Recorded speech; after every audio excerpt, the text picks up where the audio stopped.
So I remember a few years ago being on the picket, the NTEU picket. I'm a member of that union when we were having rolling strikes. So why were we doing so? Because of a range of reasons. I'll link you into a video about the action back then. Ultimately, we were successful, and it was really centered on the enterprise bargaining agreement. It took a long time, a lot of persistence, a lot of resourcing, a lot of frustration, a lot of tactics of polarization as well. I'm pretty sure that those who organized in the union this particular campaign learned a lot of lessons. Of course, a union isn't the only way to organize, but at least for working conditions on campus, it certainly is. Unions such as the NTEU and others also have shown their solidarity around Palestine and to end the war, to end genocide, as well as forms of censorship, increasingly draconian measures used to try to stifle freely speaking about the ongoing genocide, which has only gotten worse in the last week or so. Effectively, Israel has broken any kind of commitment to a ceasefire, and it's just a continuation of what we've already seen over the past few years. It's horrifying, and we should be horrified.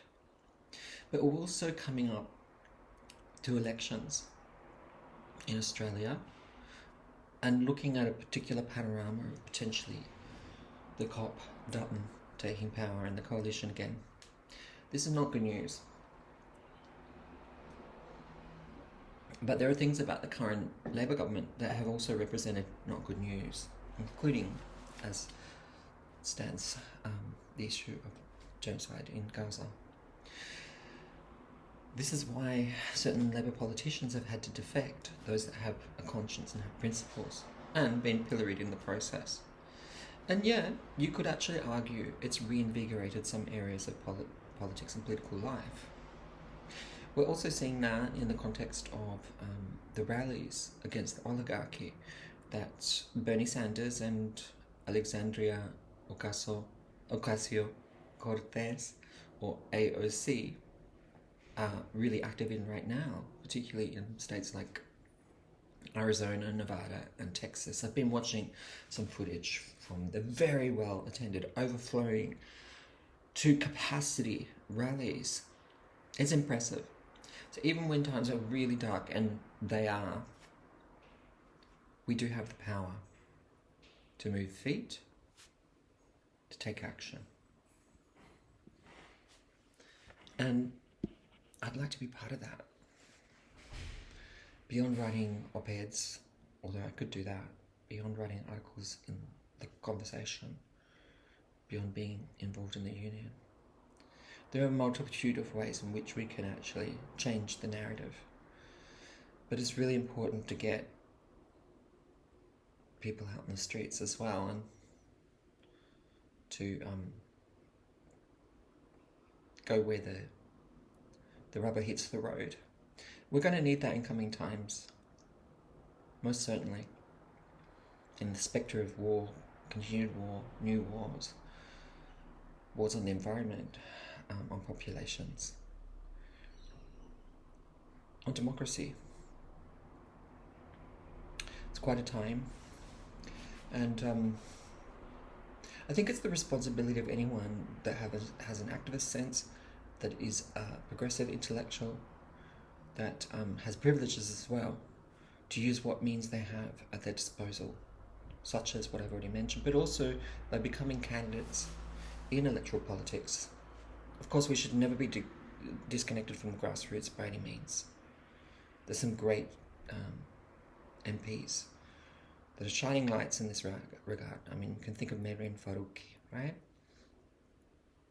But we need more people. We need to change the face of the Senate and the Parliament.